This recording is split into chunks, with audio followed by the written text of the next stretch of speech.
Tom tells me we're online, so we will call this meeting to order. First item, Pledge of Allegiance. I Pledge allegiance to the flag of the United States of America and to the republic for which it stands, one nation, under God, indivisible, with liberty and justice for all. Ms. Myers, if you would please call the roll. I had 3 members call off: Jennifer Ashburn, Adriana Guerra, and Lovita Wilson. Marianne Baxter, Here. Abby Bemis, Here. Diane Corso, Here. Adriana Guerra, absent. Billy Hill, Here. David Miller, Here. Mark Pfeiffer, Here. Tim Schwanger, Here. Elizabeth Semler, Here. Tom Shara, Here. Jennifer Torres, Here. Mike Zula. Here. Very good. Thank you. Our next item of business is our minutes from the March 11th meeting.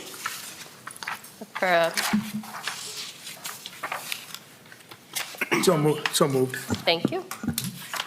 Second. Any corrections? Okay, all in favor of approving the minutes from March 11th? Aye. Aye. Any opposed? Thank you. Next item of business would be public comment. I see we do not need currently. All right, and okay, moving on. So our plan for today's meeting, as you all know, is to continue working through the items of the charter and identifying those with which we'd like to pursue a further discussion. I'm sure you all reflected after our last meeting, we identified a lot of things at the first meeting. So at the end of this process, we will need to narrow down. I'm going to talk with Stu about options, whether we need to do all of that in meeting, if that's something that we could vote on or email or survey about somehow in between meetings, but somehow continue to keep us narrowing focus. That said, of course, as we go through these items, if you feel strongly that we want to revisit them for further discussion, that's what we would look to identify today. So I'm going to start working through the list. Madam Chairman? Yes. The one thing we cannot do is vote by email or separately. It has to be done in public. Can we survey for items of an agenda? The items here, the members of this commission, no, you are in charge of the agenda. Okay. Looks like some longer meetings in our future then. All right, let's start with item 32. Powers and duties.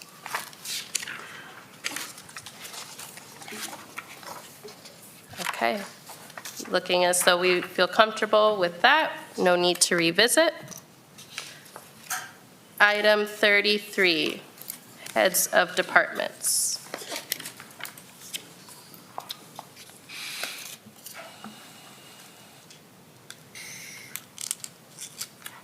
Okay. Section 34, Plating Commissioner. Yes, through you, Mrs. Chairman. Yes.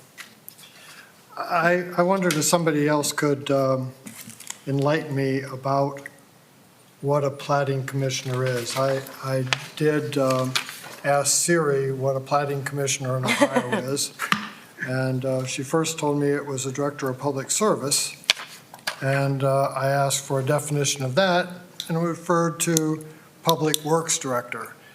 And now I'm just wondering if the city manager actually serves as the plating commissioner, or if that's something within his authority that's delegated to a public works director in our case, somebody like Aaron Klein. Is it just that the manager is responsible for Aaron and Aaron is the director of public works, or how does that work? I'll defer that question to Mr. Is that a Orzak. question for me? We'll have to get back to you on that one. I don't know who is currently designated the plating commissioner. Charter clearly says the city manager is, so. Mr. Zulha. So I didn't hear the last thing you said. What about the city manager? Charter clearly says that the city manager is the plating commissioner. That, by the way, that does not come up very often. The city is fully Right. platted right now. I know it does Well, plating streets and such, but I was under the impression, this goes back years, that the plating commissioner is more or less, coincidentally, sounds like planning, but plating is about land use, right? I was under the impression that the intent of plating commissioner was all about, goes back to the days before they had a planning commission per se. So, and I'm looking here to see if there's no mention of an amendment in the recent past, but maybe you can tell me what a plating commissioner is, but I thought it was going way back and in the Ohio Revised Code, maybe the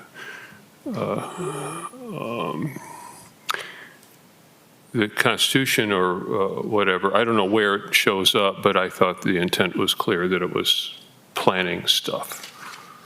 So I think it's a fair question. Nobody's, it's never come up. Nobody really knows what it means or anything, but I think I appreciate Mr. Miller's question because of his planning perspective and vast experience, and not just with the city planning commission, but with regional planning, that it's a fair question and maybe, could use some clarification or maybe some, maybe their intent was, maybe it should be the planning commission or the chief planner or something like that. I don't know.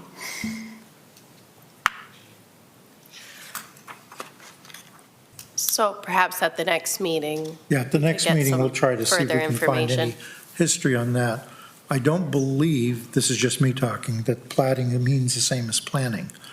My understanding of the plating is the people that drew the boundaries of the various plats that are in the city. And if you have a lot of undeveloped land, then you need someone to plat it. But that's different than planning. Planning is more what is going to go on the land. Mr. Chairman, if I might, as you know, the Planning Commission is the one that approves plats, like subdivisions and such things that aren't necessarily in the original plat. So, and there are elements of the original plat that have to do with land use. They didn't have, the concept back then of a planning commission didn't even exist. So it was more about arranging the city. Our earliest, I think our early Kilbourne plat shows some land use. It does specify Area A, which is the, I think two of them really, the Washington Square and how that shall be used for public purposes. And then it shows B and B, two B areas that are, for example, to be used for market ground. So that was land use in a much more liberal way that this concept of zoning and that stuff came later. So I look forward to the fruits of your research. We'll do some research on that. Yeah. Yeah. Mm-hmm. I'm not suggesting it means the exact same thing, but it kind of does, I think, mean the same thing. We'll come back to that one at a next meeting, not necessarily for changes, but for more information. Moving on to item 35, limitation of assessments.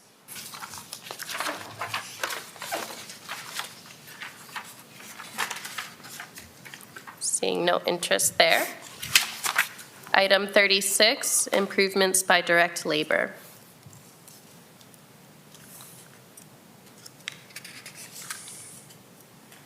Okay. Item 37, sewer, water, and gas connections.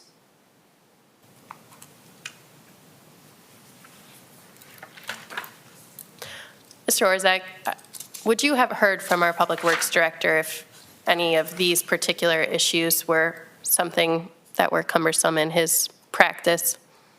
No, the only thing he wants to change is the limit of $10,000. Okay, very good. Section 38, expenditures in excess of $2,500. Editors note the provisions of Section 38 have been added to 25, so essentially not in existence anymore. Section 39, time of making contracts. Mr. Miller? Yes, through you, this is probably to the law director, but just curious to understand what it means for a contract to go into full operation. Apparently, it wouldn't mean that it's completed, it would mean that it's started or that it has been signed. What constitutes full operation? Yeah, this actually does come up from time to time, particularly toward the end of council's terms. Yes, And we because have later we get to, you can't do it if it's near the end of the term, and hence my Right, question. you vote of- for it, now your successor is is the one saddled with it, although they could always change it. So we've interpreted that to mean that the contract goes into effect during that council person's term, or the current council's term. Executed by all parties. Correct. Not completed, And by the way, not one of the benefits of having the emergency ordinances that go into effect immediately, as opposed to a regular ordinance which won't go into effect for 30 days. That would mean you could pass nothing in the month of December in an election year. That's kind of where I was at. Thank you. Mr. Zuloff? So what would happen if a commission ignored that and entered into such a contract? You know, what would happen? I mean, you'd wind up, the other party would sue the city if, you know, you'd kind of be stuck with it. I just wonder if it's solving a problem or it's a solution looking for a problem. And does it kind of hamstring, you did say it comes up, does it kind of hamstring the staff as well as the commission if there's a necessity for such a contract at the end of the term? Is that a bigger problem? Does this solution introduce bigger problems than the problem it ostensibly solves? I would, if somebody moved to just strike that or get rid of that, I'd vote in favor of it. Madam Chair. Mr. So just for clarification,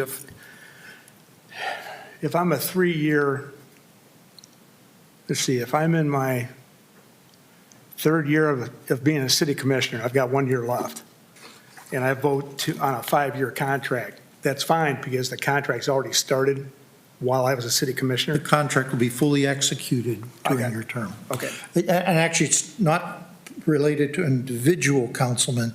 The charter provision says that must go into effect during all the current councilmen's term. Okay. So if there's one council person who is going to lose their seat in January, the contract has to go into effect before that. Okay.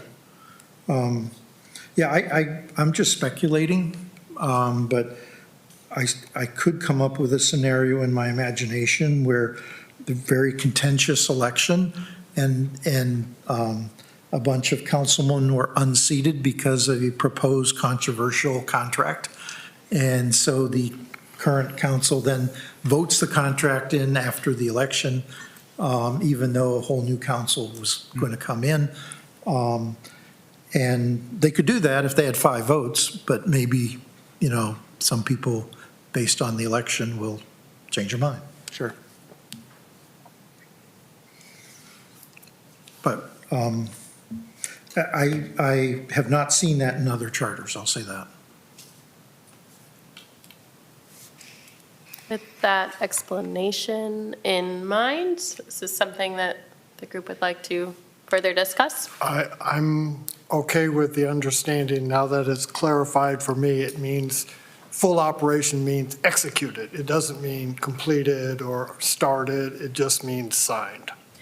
So, to your question, or to your comment that you have not seen this in other charters, this provision is not problematic in nature, correct? I don't believe so. Okay. I mean, that's based on practical experience.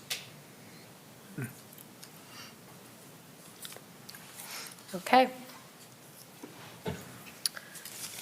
Item 40, Section 40, modification of contracts.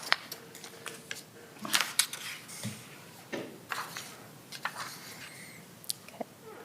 Seeing no interest there. Section 41, bids in excess of estimate.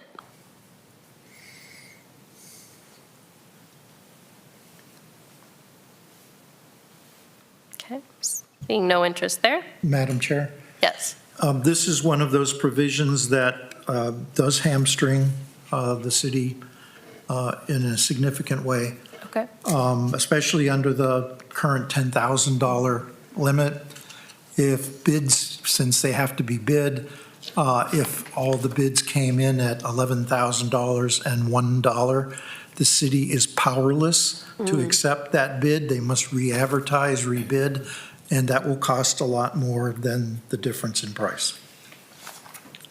I think there is a state law provision that provides for 15%. Thank you. Helpful. Mr. Zual. So if we just struck that provision, 15% would apply anyway? Yes. I love it. Just revisit. Unless Ohio changes it, which they do from time to time. We'll plan to revisit that in the discussion of what needs to be bid as well. Section 42, contracts when void.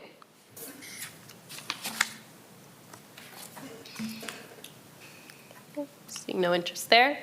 Section 43, general disqualifications. Madam Chair, I do have a question. It specifically lays out that no city commissioner, city manager, or employee can have a bid, but what about family members? Are they disqualified for any bids or jobs?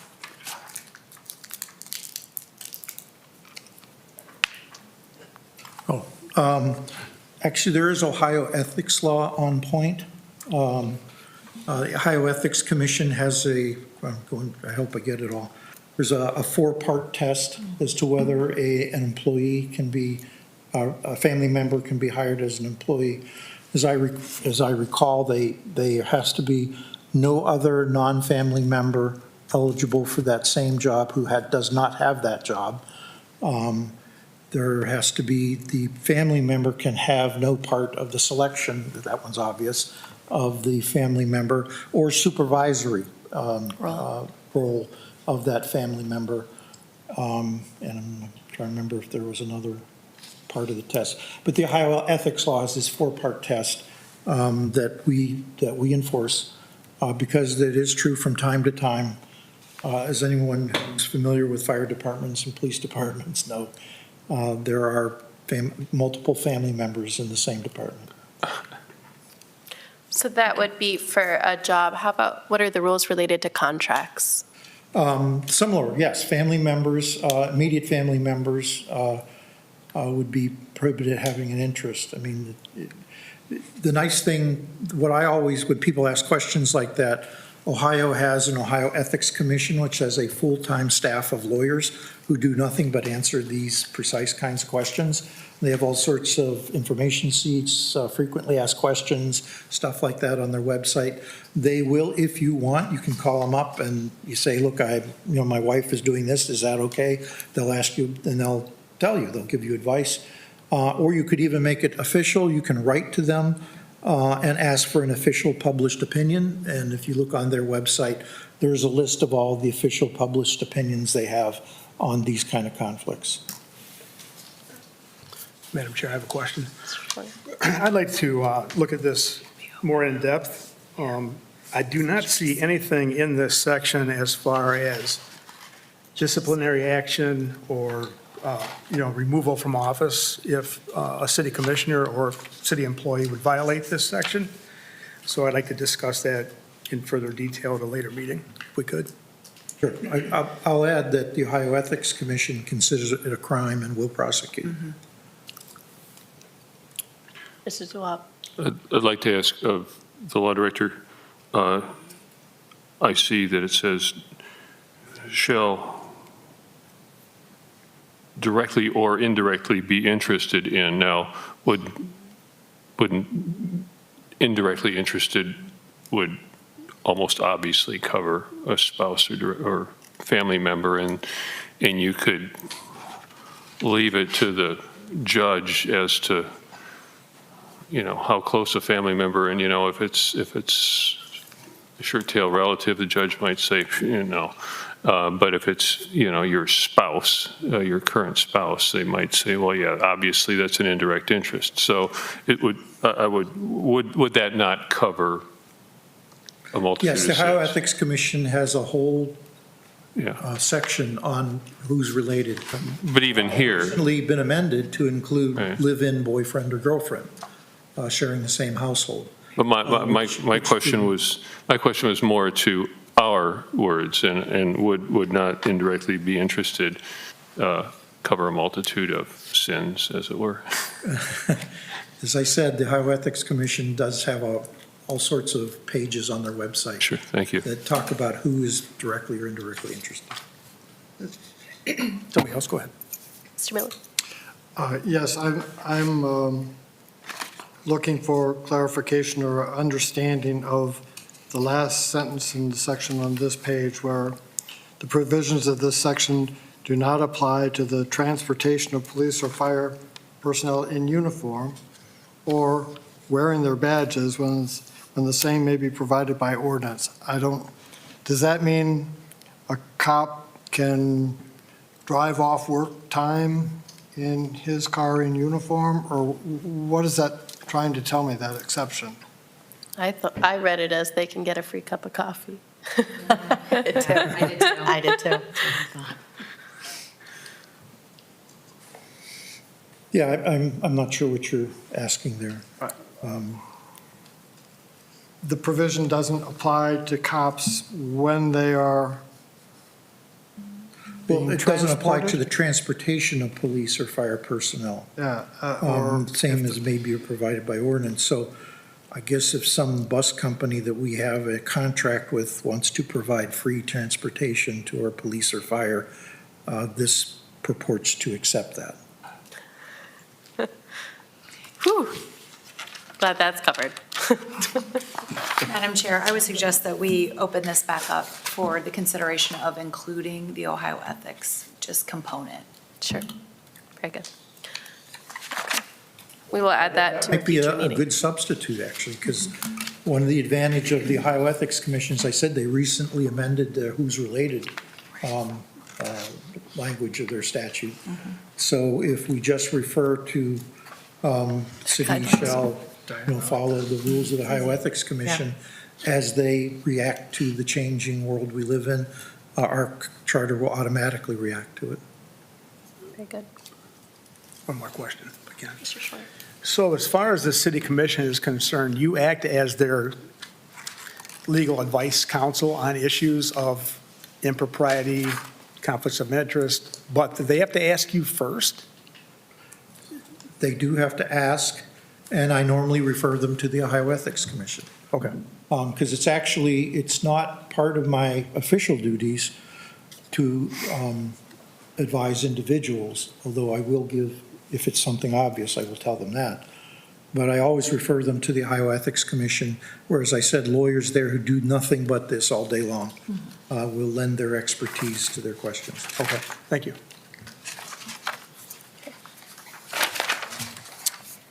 Moving on to section 44, time of holding elections.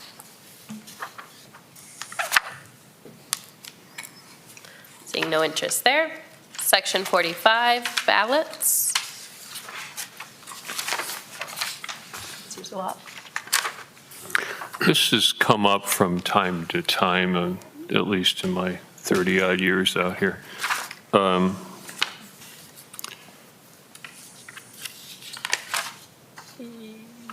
People who are students of the democratic process often argue that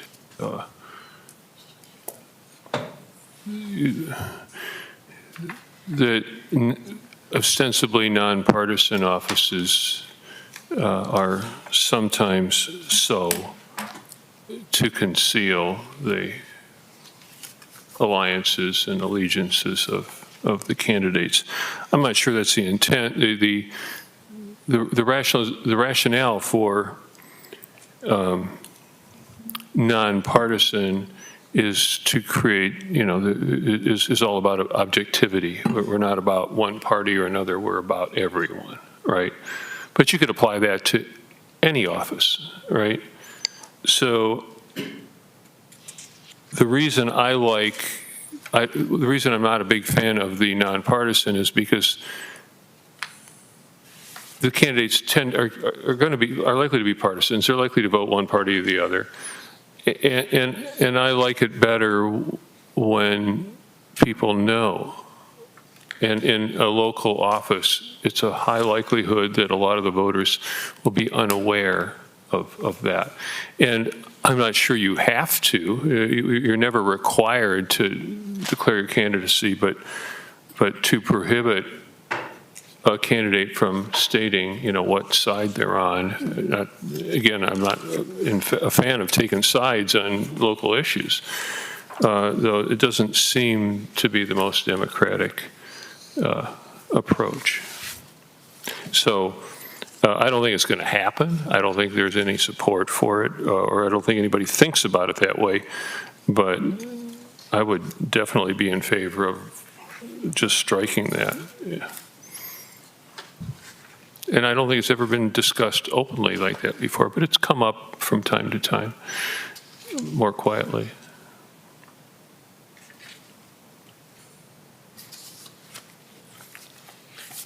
We can add it to discussion for later, and if it doesn't end up prioritized, that we will know. Sure. What you got to hide, right? Section 46, petition for place on the ballot. Madam Chair. Mr. Schwanter. Yes, this to me is just a little bit confusing. I know it was amended in 2000, but the first paragraph, it refers to 1% of the total votes cast at the last preceding municipality, 1%, but not less than 100 signatures. So just a little bit confusing to voters, I think, but maybe I'm confused. I don't know what it's. No, it means if 1% equals 95, you need 100. If 1% equals 125, you need 125. Well, there was 10,000 people in Sandusky that voted at the last general election, so that's. Yeah, so it's probably always going to be more than 100. Okay. This charter provision presumably was done when we were a much smaller city, but Absolutely. 100 is the minimum as well as 1%, Okay. whichever is greater. Okay.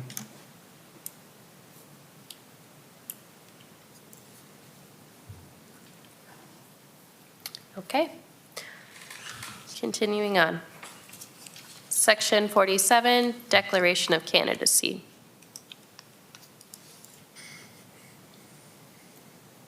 Seeing no interest there. Section 48, election.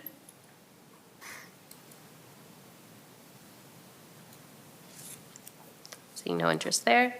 Section 49, general laws to apply.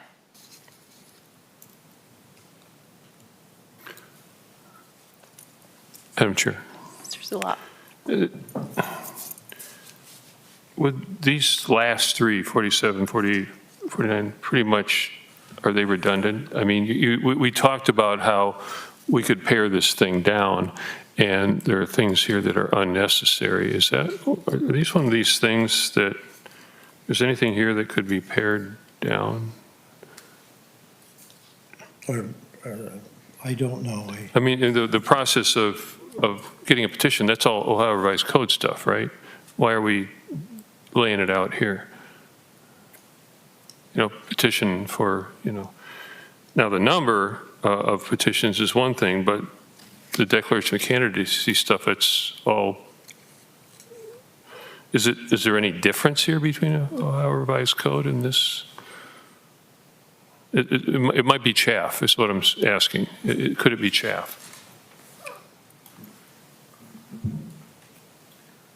Well, 49 says the general laws to apply, which is good, because as a charter municipality, remember, the charter binds the city commission.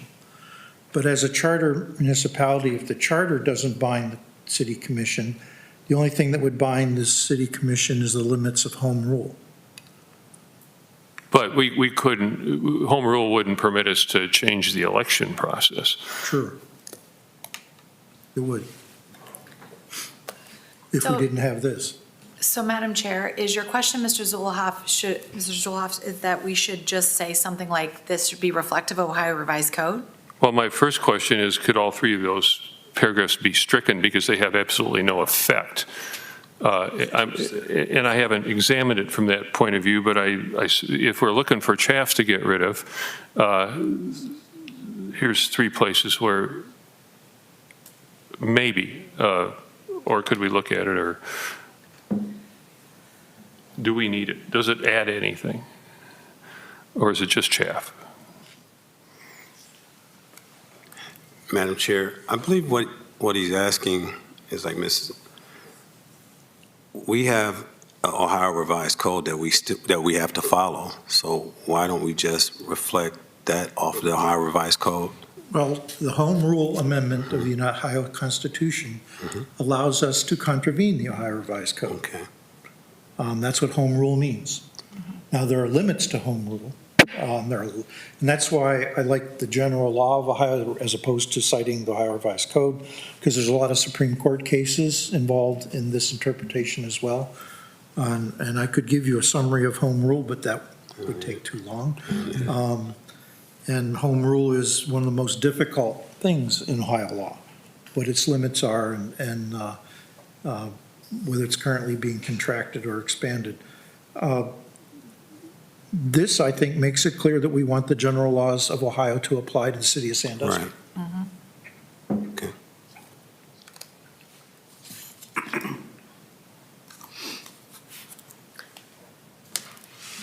I'm interpreting as we feel comfortable with as it's written and no need to revisit in a further discussion. Section 50, the estimate.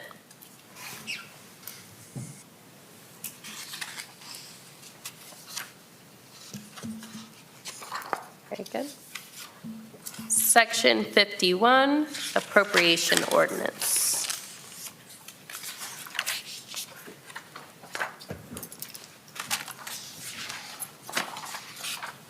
Section 52, revision of appropriations.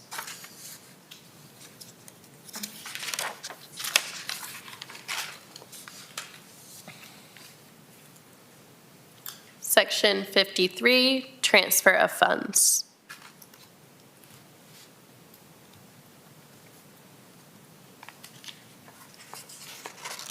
And Section 54, unencumbered balances.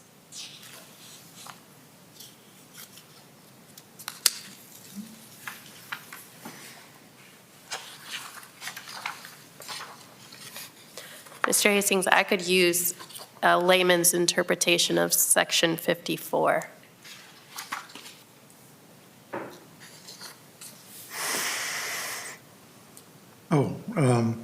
I would be more comfortable with Michelle giving that, but I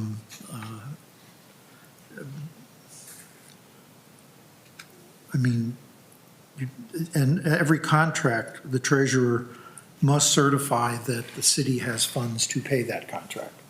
That's essential signature on every contract where we pay money. And so she has to certify that money has been appropriated, and that money has been set aside to cover that contract. And that's done, of course, in the budgeting process and the other financial things that we do. And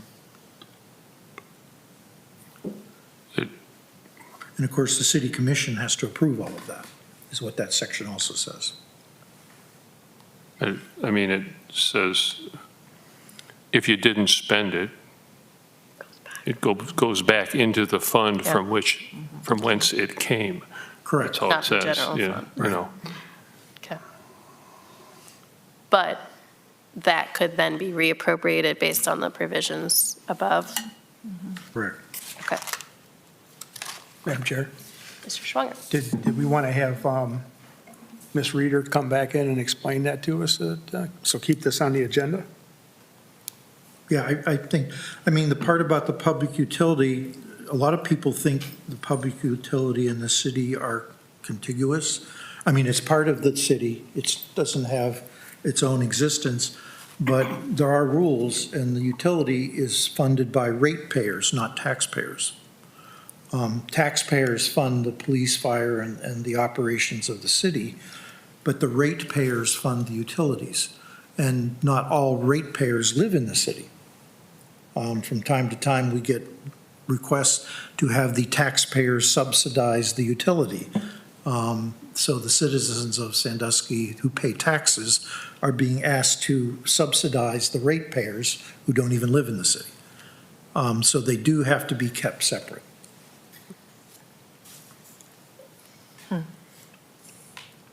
Very good. So we're leaving that one on for clarification. Yes. Mr. Zullo? Was that where we were supposed to end, and would a motion be in order to just keep going?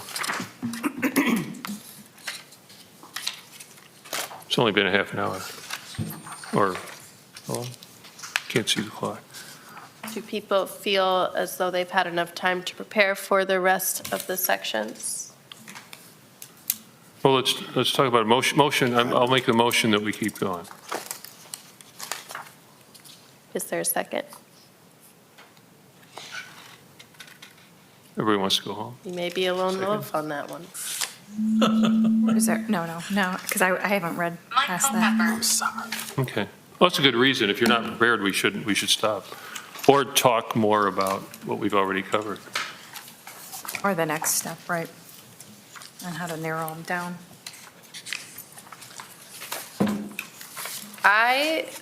Because our agenda was outlined and we weren't asking members to be prepared to continue, I think we stop here at item 54, which we'll revisit for further education. At our next meeting, let us be prepared for the remaining sections. I'd also ask that, since I anticipate we can get through the rest of that rather quickly, that members feel prepared to prioritize from the items that have been previously identified and will be at the next meeting what's of most important to you to revisit for discussion. And we can use the excess time then to start tackling things that there's a lot of consensus that we want to have a group dialogue around. Madam I do Chair, have, so go ahead, ma'am. were there some other guests that were going to come in at certain times, though, who needed to speak? I think that would be part of our discussion. Okay. Which items we feel we need a guest to come in and further educate us on, whether that's an internal or external resource.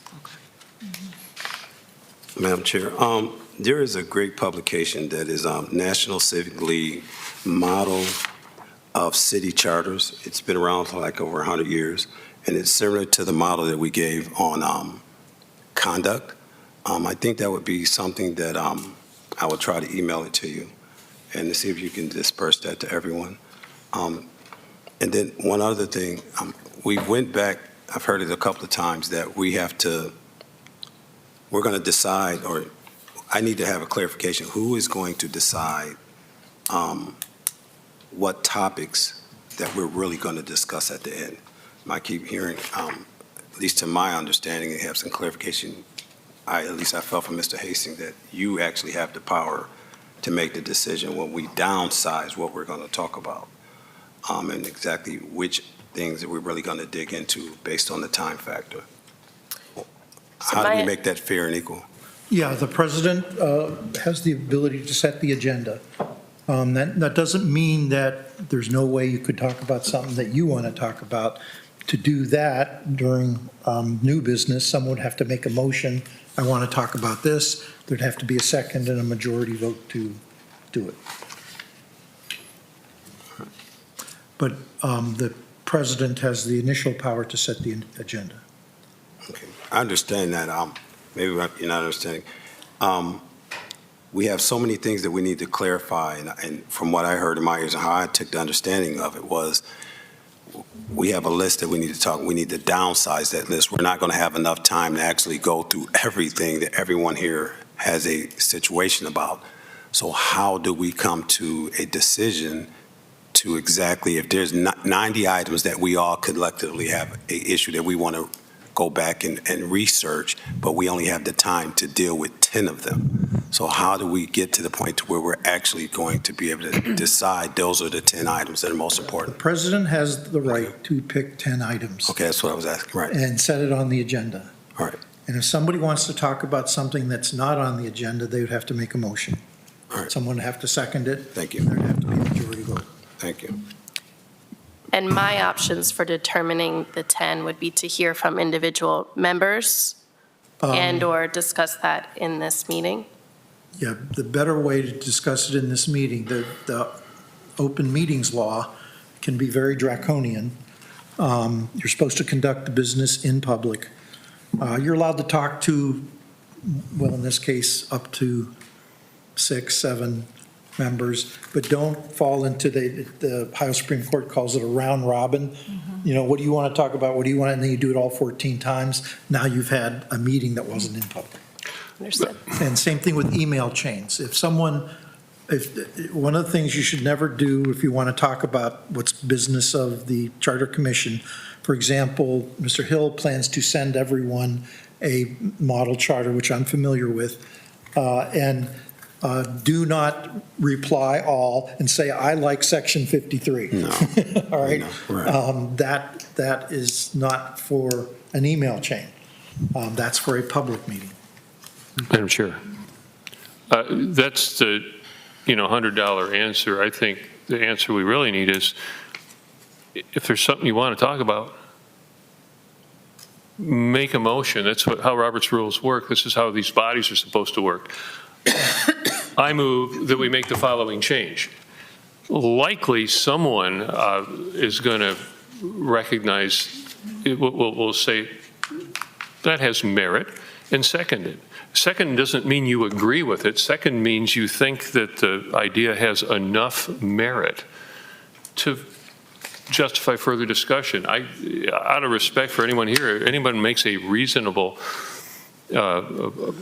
proposal, I'd like to do this, or I'd like to talk about this, I'll second it. Now, it's moved and seconded, you got to discuss it. I mean, that's the way it works. So that's the simple answer. You want to talk about something, bring it up. Mr. Miller? Similarly, or just for clarification, Mr. Hill has an objection to something, and he calls me. The two of us confer. He's going to make a motion, and I'm going to second it. There's no prohibition. No, there's no prohibition from two commissioners talking. So you can get a motion, and you're confederate for a second, and it can be on a point of discussion at least. Right. As long as you don't involve a majority of the commission. Just call me. Well, Mr. Zuloff makes a good point for everyone to think about prior to the next meeting. To begin a discussion about one of the agenda items, it would often be good form to make the suggested change as a part of your motion. Madam Chair. So I was under the impression that what we were doing here the first couple of meetings is going through and crossing off sections that we felt didn't need to be changed. And then the other sections that we've talked about, each one of us have talked about, would be brought up again at another meeting for further detailed discussion, one by one, that we kept on the list. But I'm hearing that maybe we don't have to discuss all those items that we kept for further discussion? Is that? Madam Chair, it's our meeting. We decide. Our law director, it gives a lot of latitude, and I don't think he's wrong, to the chair, but the chair is not God. It's the body's meeting. If we, move in second to do something, we discuss it and we decide what to do. We don't have to, there's not some, authority telling us what to do here. We kind of agreed to do it. We were offered some guidance to get started. What we do from here is our decision. Okay, well, I'm not saying Abby's going to do this, but I mean, I don't even know how many sections we've agreed to talk about further. Do we have any numbers? What we're They're all in your minutes. Okay. I've put them all in your minutes. Okay, so it sounds like if we've got 20 items, it's up to the chair if she wants to just discuss 10 of them and abandon the other 10 that we've decided we want further discussion. I mean, maybe I read it wrong. Maybe I'm not understanding it right. Madam Chair, Mr. Hill? I'm same as Tim. I'm exactly where he's at. That's the thing.